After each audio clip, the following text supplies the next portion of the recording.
Shalom. First and foremost, I want to give all praise, honor, and glory unto Yahweh, Bahasham, Yahweh Shai, Bahasham, Rachah Kodash. Double honors to the apostles, elders, the great millstone. Peace and blessing to the hopeful elect. The names that you just heard me say, are the true names of the Heavenly Father and Son in the ancient Hebrew. Yahweh is the true name of the Heavenly Father, who the world ignorantly calls God.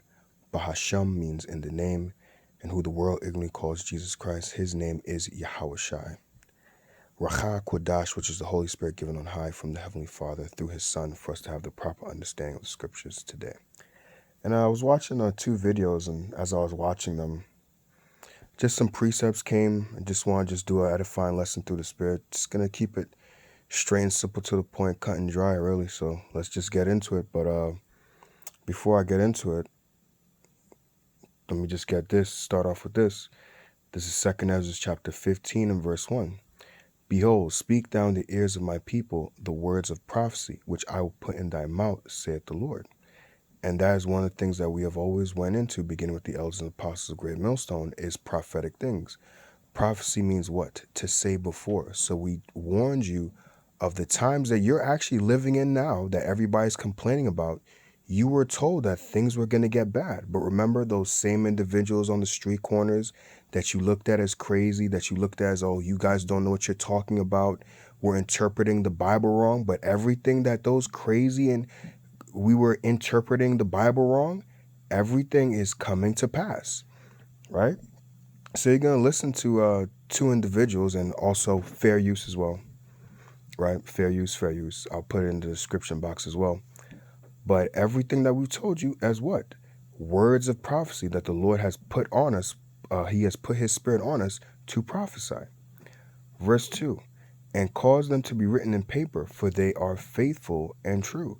So everything that the men of the Lord have been saying, the prophets have been saying, has come to pass because you're actually living them now. Now, not everything. Still got to wait for World War III, but you're seeing that happen in the midst, right?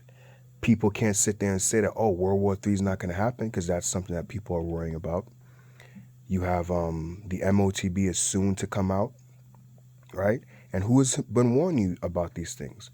Hebrew Israelites, right? Or as the world likes to call us, black Hebrew Israelites, which we're not black, we're Hebrew Israelites, but that's what the world likes to call us, right? We have told you about these things, not the churches. The churches shy away from these things. They don't tell you these things at all. So you're going to hear a couple words here from this first video here from Kim Iverson. Like I said as well, fair use for both of these videos. No shots fired, as you can see the title of that video there, or at least the subtitle and or the thumbnail. In this video, I'm only going to play like the last couple of seconds of it. But in the video, she goes through how essentially with the evidence or certain information that's come out about this individual, Cole Thomas, that essentially wanted to attack certain individuals at the White House conference dinner, if that's it, or something like that. How they said with the shotgun, it had buckshots. Now, if you know about buckshots, and even it says in the video that it spreads, the pellets spread. It's not like a regular, shot that it's one shot and it goes. No. So when they said that a certain agent got shot, on the vest, you see like one shot, like one bullet hole or whatever it is. But they said he had used a shotgun with buckshots, which if he had shot somebody with buckshots, you would see a spread of pellets on the vest, not just one bullet hole.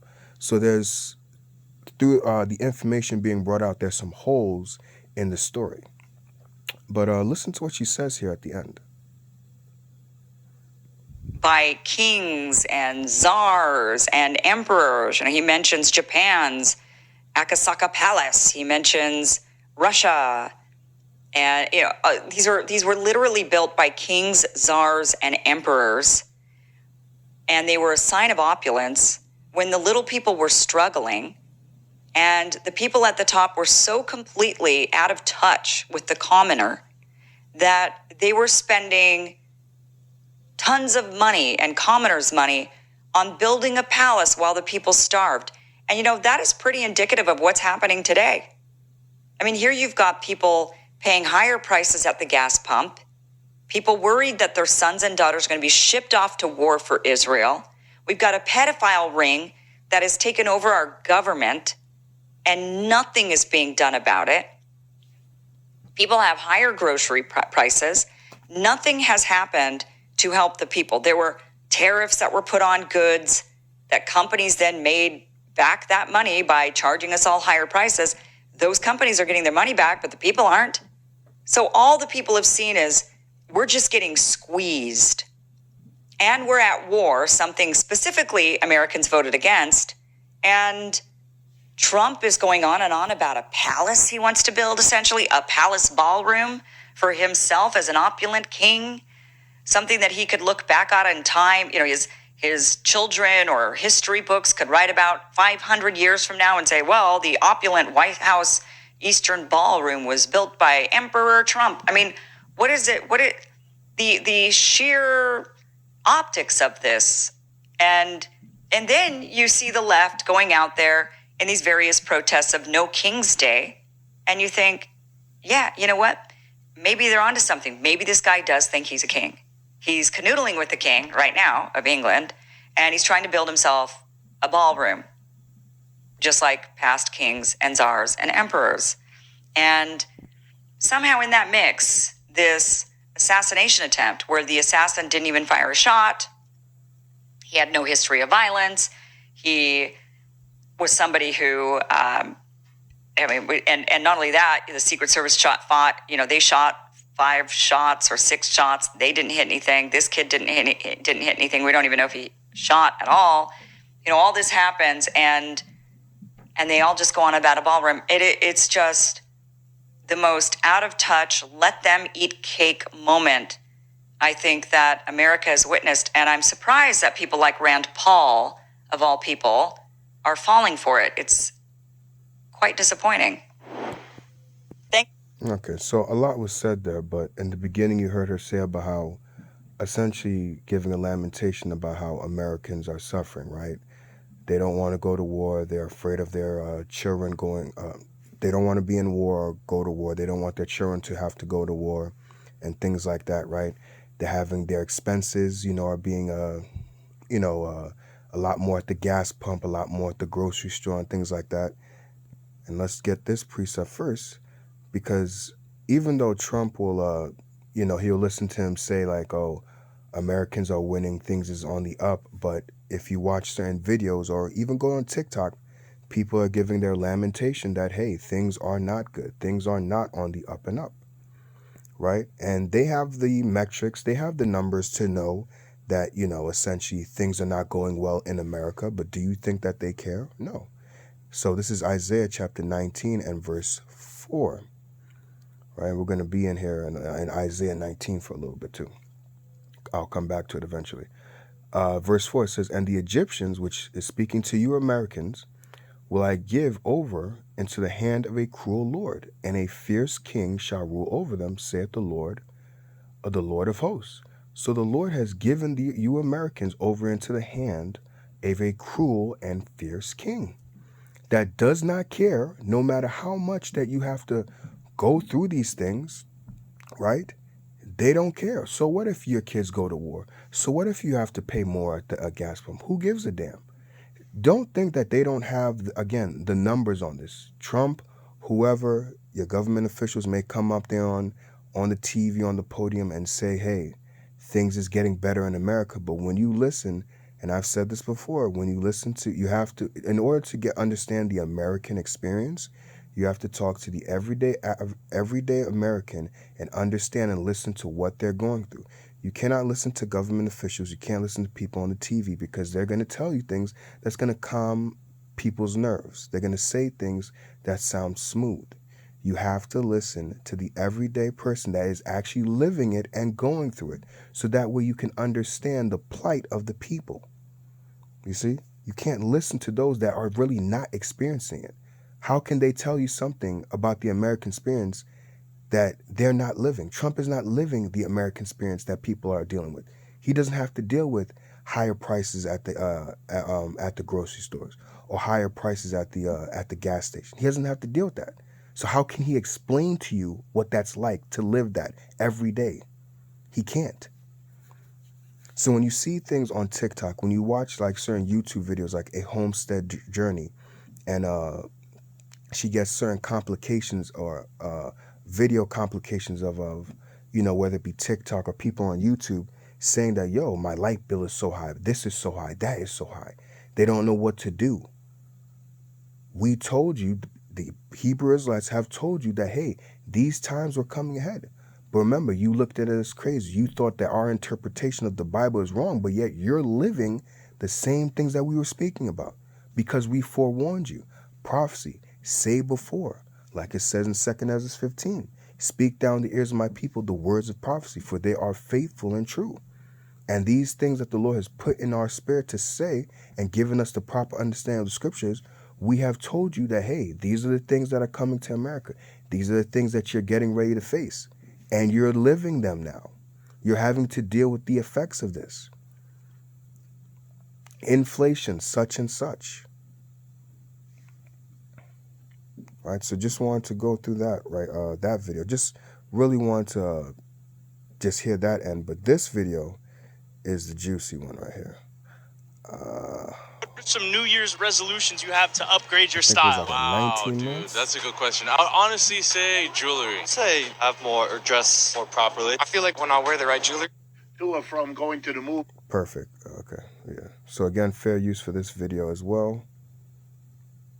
We're going to listen to this dude as well. And, you know, it's the joke that I hear here in New York all the time. There's too much month at the end of the money. And in that situation, you will get a deflation because the system will contract bitterly out of all of it. But if, for instance, fertilizer prices, which have rocketed upwards, and doesn't that inevitably mean an increase in food prices? No, I wish it did. It just as often means that the farmer makes the decision to let part of his fields go fallow. Let them go. Grow weeds, plow them under. That's another kind of fertilizer. In the long run, you have to do that periodically. Anyway, the chemical nitrogen from oil is good, but has its limits, like everything else. And the question is, how many farmers will take 10 or 20 or 30% of their acreage and let them go in order to save on the fertilizer, figuring they can make it up by shrinking their output. If enough other farmers do it, and communication is now pretty well developed among them, then the prices will, they hope, go up. But if their prices go down and they've cut their acreage, we could see another wave of farmers go out of business. We should be aware that most of our farmers are badly indebted. They don't have much slack. Even though we don't have lots of little ones the way America used to, the big ones can go out of business also. They are also peanut counters. And if the prices of their inputs exceed what they can reasonably expect, and if you add the risk of a deflation in terms of the final output, you know, how many Americans are going to make the decision to go from hamburger to hamburger helper? Boom. So let's pause right there, which was funny when I heard him say that. So he said, how many Americans are going to, make a decision to go from hamburger to hamburger helper? So, when you think of a hamburger, you think of a nice juicy hamburger, a nice meal. But then to go to your hamburger helper is what? Something less, something that, is not as appealing. Right? And that made me think of this precept here, if I'm not mistaken, in Ezekiel.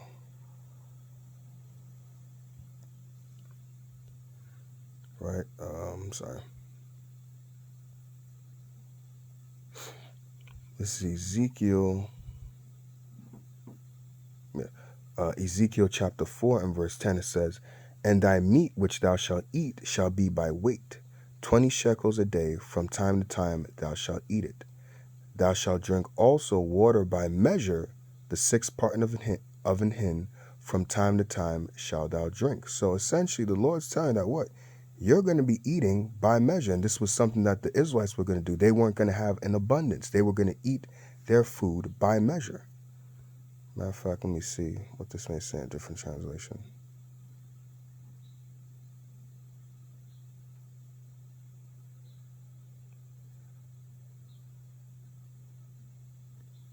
Let's actually see what that word means.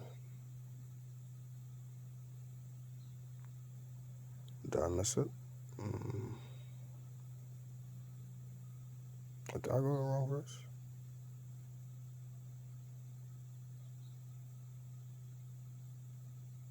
I'm sorry.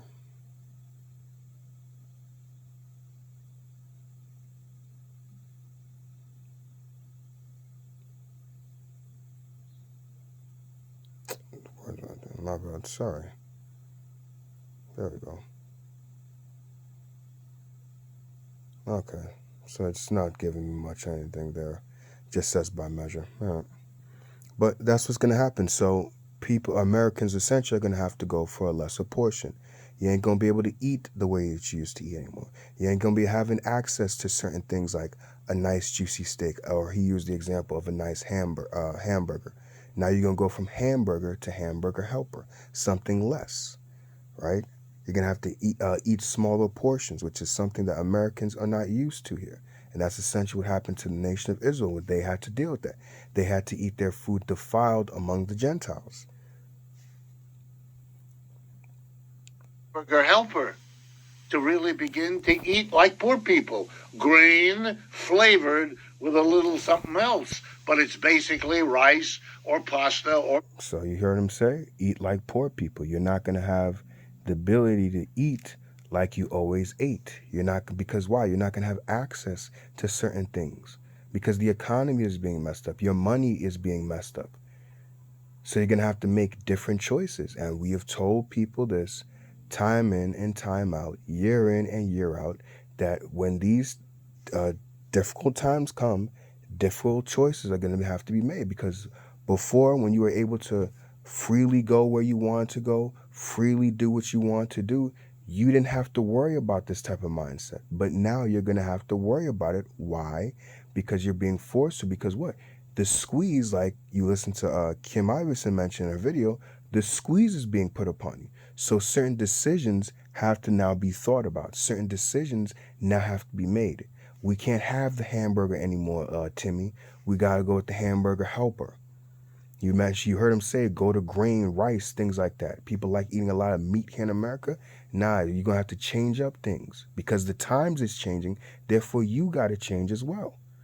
But for you guys, it's going to be by force, unwillingly.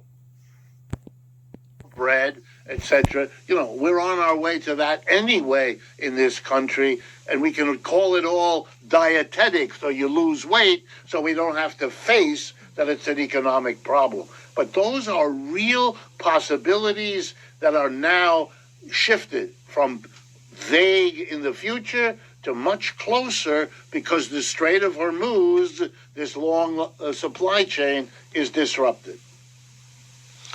And what are the effects of this on the empire itself?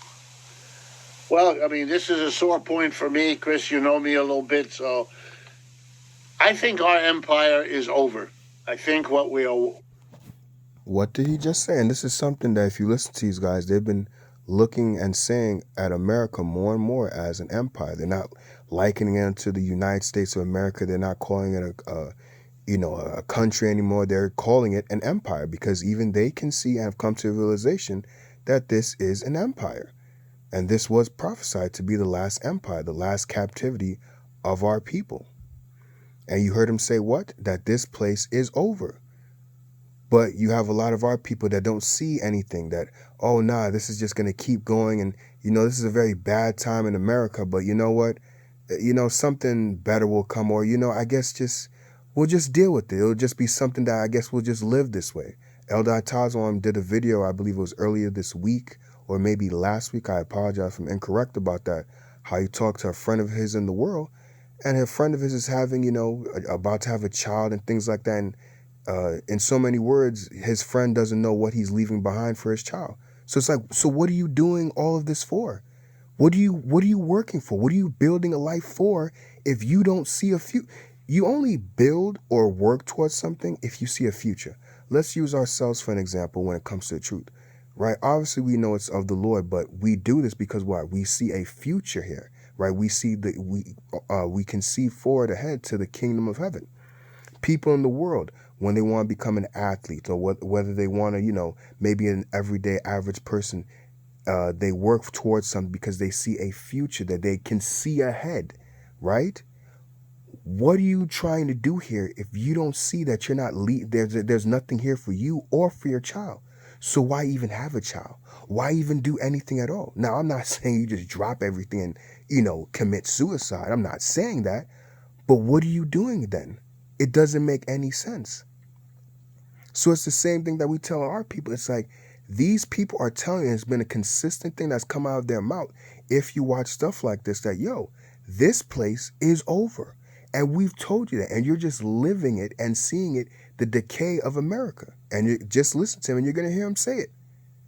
So you have to think, what does he know? What is he seeing that I don't know? Maybe you should get educated on it so you can be up to date, so you can be prepared for what you're living. Because regardless if you want to sit there and say, hey, you want to have that cognitive dissonance, or I forgot the terminology. I think is it normalcy? No, it's not normalcy bias. Is it normalcy bias? I forgot the term that Elder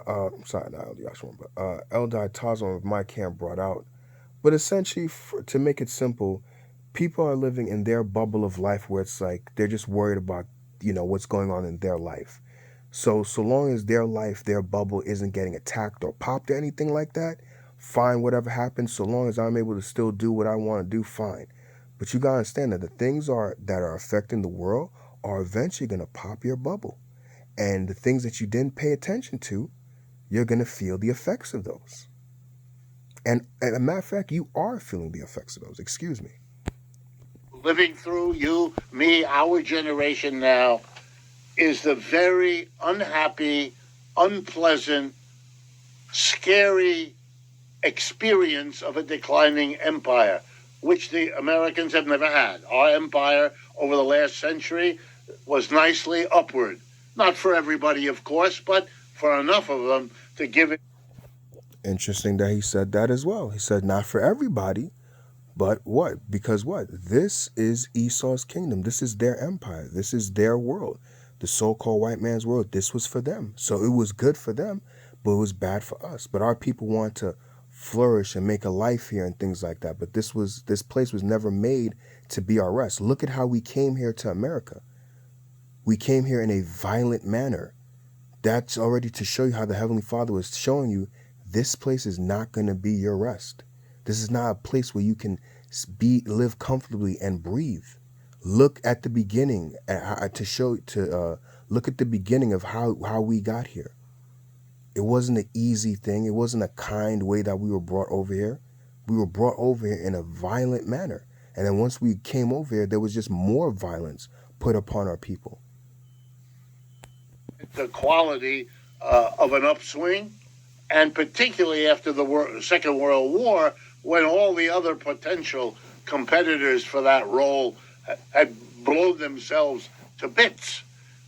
So the result was we were king of the hill. And that gave rise to the 1950s, 60s, 70s, 80s, when you and I both know there was this sort of odd celebration of all things American exceptionalism. If you were religious, then God loved you more than he loved everybody else, and on and on.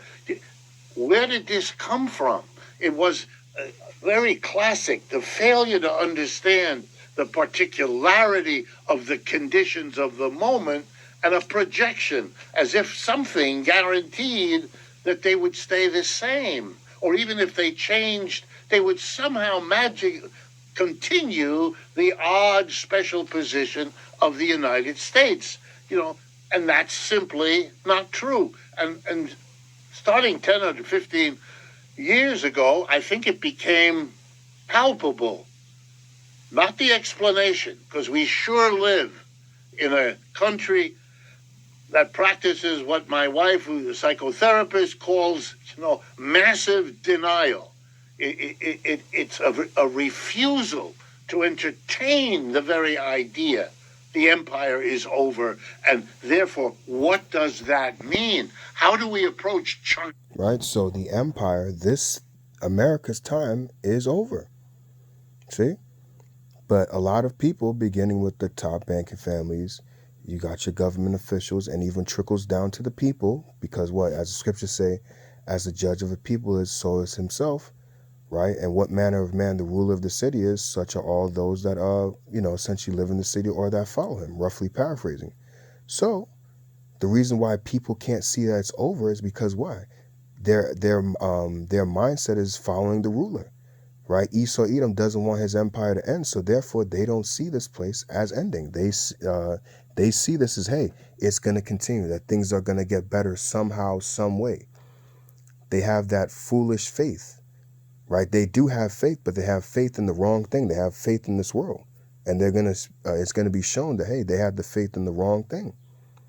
So there is a level of denial where it's like, nah, this can't be the end. This can't be it.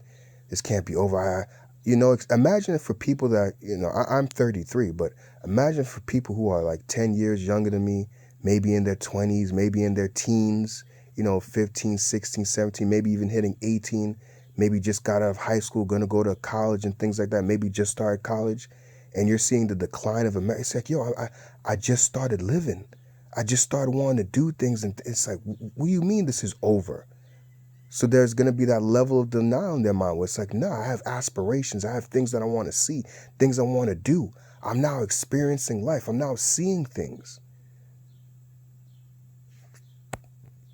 Or Russia or Iran, if we're a declining empire. It's a whole different mindset.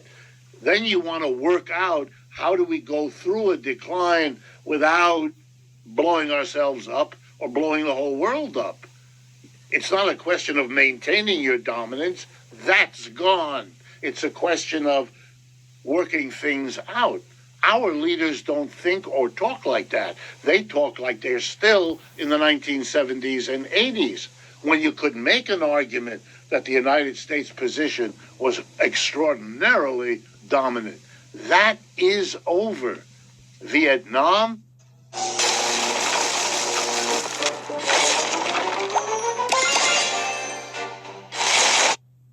is over.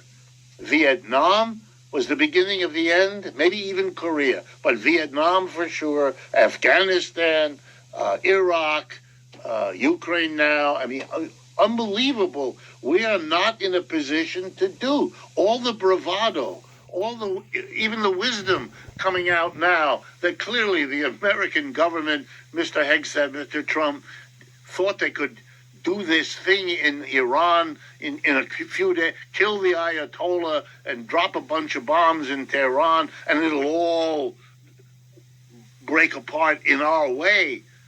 That is so catastrophically wrong that, it takes your breath away. Well, for me, we are living through the end of the empire.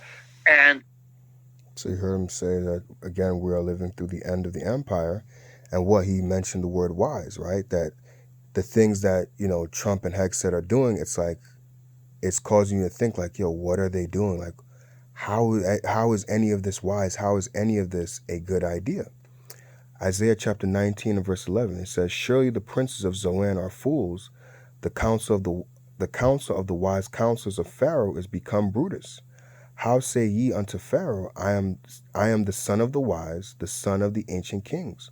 Where are the wise? Where are thy wise men? Let them tell thee now, and let them know what the Lord of hosts had purposed upon Egypt, which this is speaking prophetically to America, right? If you look at the things that they're doing, it's like, it doesn't make any sense. But if you were so wise, you would realize that the things that are happening are leading to the downfall of America, right? A precept that comes to mind, if I'm not mistaken, is Jeremiah. I think he's going to say something in the a little later in the video if we get to it. I'm not going to play the whole video, but he mentions something that reminds me of this precept here.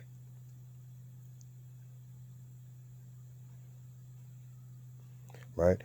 Like just mentioned in Isaiah 19, the purposes, let me get that again. Right? Verse 12, where are they? Where are thy wise men? And let them tell thee now, and let them know what the Lord, Yahweh, Bahashem Yahushai, of hosts, hath purposed upon Egypt. Right, let me see that in a different translation.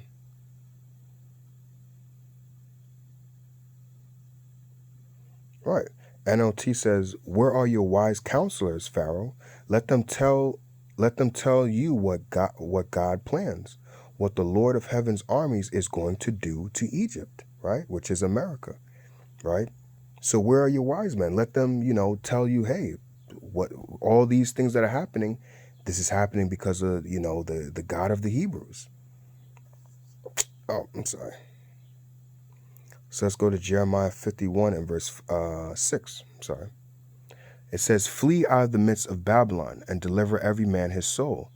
Be not cut off in her iniquity, for this is the time of the Lord's vengeance. He will render unto her a recompense." See? So this is the time of the Lord's vengeance. These things that are happening to America is the vengeance of the Lord, right? The curses are slowly coming up off of us and going on to our enemies. Verse 7, "Babylon, which is America, hath been a golden cup in the Lord's hand, that made all the earth drunken." How have they been? I'm sorry, it's going to explain it. Excuse me. "The nations have drunken of her wine, therefore the nations are mad." What is the wine? The philosophies, the thought process, the American way. The other nations have partaken in that, followed after that. So therefore what? The nations have become mad, right? Excuse me. Right. Verse 8, it says, "Babylon is suddenly fallen and destroyed. Howl for her, take balm for her, pain, if so be she may be healed. We would have healed Babylon, but she is not healed. Forsake her and let us go and let us go every one into his own country, for her judgment reacheth unto heaven, and is lifted up even to the skies." And that's going to be shown through the nuclear destruction. But what? It says what? Take balm for her. If so be she may be healed. But this place is not going to be healed, right? So that's why it says forsake her, go leave. And that's what you have to do spiritually, is what? To forsake this place, mentally. Not physically leaving this place, but having your mindset no longer attached and wanting to see the continuation of this place.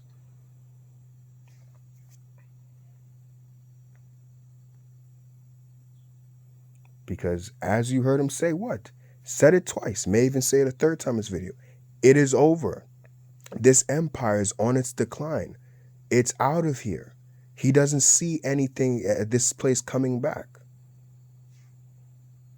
And he knows more than you so-called African Americans. So what is it that he has seen that you don't know?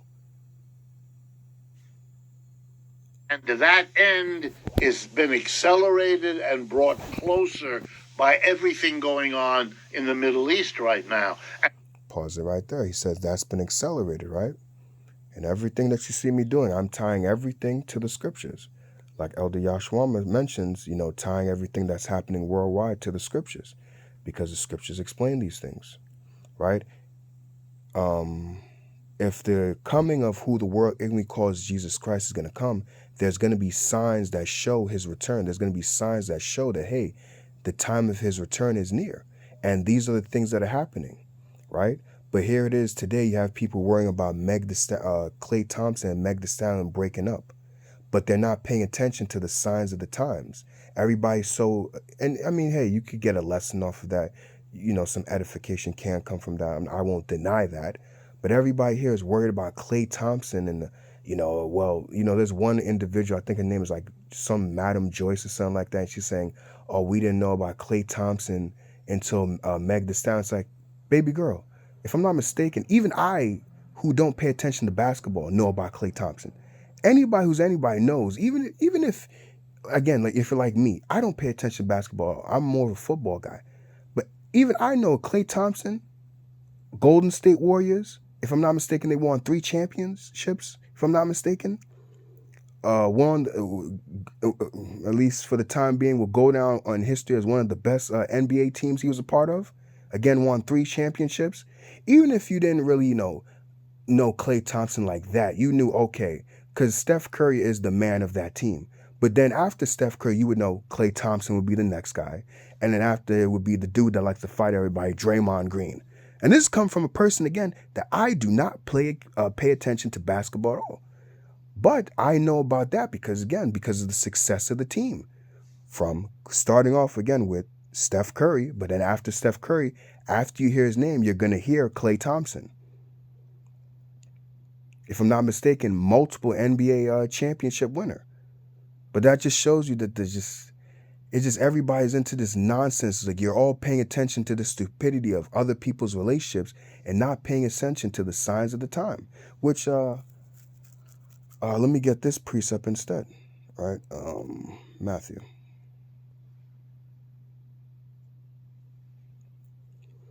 This is Matthew chapter 16 and verse 1. The Pharisees also with the Sadducees came, and tempting desired him that he would show them a sign from heaven. He answered and said unto them, When it is evening, ye say it will be fair weather, for the sky is red. And in the morning it will be foul weather today, for the sky is red and lowering. O ye hypocrites, ye can discern the face of the sky, but ye cannot discern the signs of the times. So you can talk about all this bullshit that goes on in the world. You're an expert in all these different things. Oh, we didn't know about Klay Thompson until not married, but got with Meg Thee Stallion. You can be an expert in all these things, but you're not an expert, or you can't pay attention, or you don't see anything happening in the world that things are about to get bad, things are going to get worse out here. All of you are expert in all these things that are not going to matter. When there's a lack of food, you think you're going to be worrying about Meg Thee Stallion, Klay Thompson, any of them? When people are banging down on your door for food, you think that's any of these things that you worry about is going to matter? Whatever that woman's name is, I think her name is Madam Joyce. Do you think when she's going through her tribulation, because she's going to go through it, you think any of the stuff that she thinks about now is going to matter at all? So you can see all these things, but you can't see the signs of the times, that this place is over?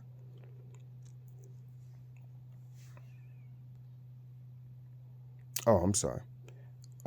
Luke, because this was the original precept I was going to get before that.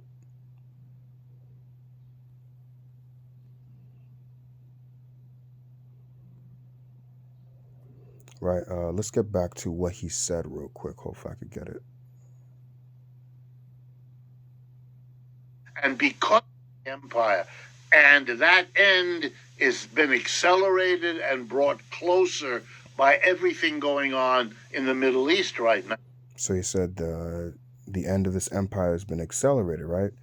This is Luke chapter 10 and verse 18. And he said unto them, which this is Yahushua speaking to his disciples, I beheld Satan, right, which is the adversary, Esau Edom, as lightning fall from heaven. If you ever could even see lightning because it's so quick, what? It's quick.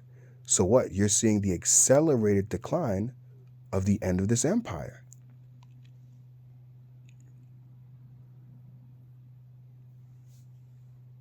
Now, and because that what's going on from the American side is still premised on the notion we don't have a declining empire, it is making one mistake after another, which is feeding into the decline of the empire. But that's what denial gets you. That's what a similar denial in the decline of other empires, the Roman, the Greek, the Persian, the Ottoman, all of them. The pattern is not that different. You start the denial, you can't believe it, you don't want to believe it, you decide not to believe it, and then you make a lot of mistakes that drive the point home because they accelerate the decline. When I do interviews with the British these days, I invite them, help us. You've been declining longer than we have. The American empire really picked up the pieces when the British Empire was gone. And the British have had to cope with it for a very long time. We're just beginning, and we're not doing a very good job. I want to ask about the hegemony of the dollar, SWIFT, and the petro. But that's essentially all I want to get into. But as you can see, the title of this video here, if you want to watch it as well, says, will the Iran or Iran war cause a global depression? With Professor Richard Wolff. And again, like I said, you can see the name of it there, as well as the title right there, the Chris Hedges channel. But again, you heard him mention it multiple times. What? The end of this empire, which he's speaking about America, is over. This is on the decline, and it's rapidly happening. So he can see that the end is happening. The end is happening, and it's rapidly happening. But yet, you have our people that are not paying attention. not seeking for the truth, so that way they can be prepared, be spiritually prepared, I should say, to endure these times. But you're worried about Meg Thee Stallion, worried about all these different things. You're worried about, again, using the elders video as an example about advancing in this world. But yet this place, again, like the guy said, is on the decline. So when you looked at us weird for what we were telling you that, hey, America is going to end essentially, but yet you have the same people, because our people will more listen to Esau, right? The so-called white man, they'll more so listen to him before they listen to us. So now we were telling you that America is going to end. And now the same people that you like to listen to are also telling you the same thing. So what excuse do you have now? What is your excuse? Because both sides are telling you the same thing now. But some of you, like the scriptures do say, and there's that Caribbean, I guess you could say it's a proverb or saying, he who don't hear will feel. Like scriptures say, the same must know it after death by pain. So I pray, hope this video has been edifying. Ending, want to give all praise, honor, and glory unto Yahweh, Bahasham, Yahweh Shai, Bahasham, Racha, Kodash, double honors to the apostle elders, the great millstone. Peace and blessing to all for like Shalom.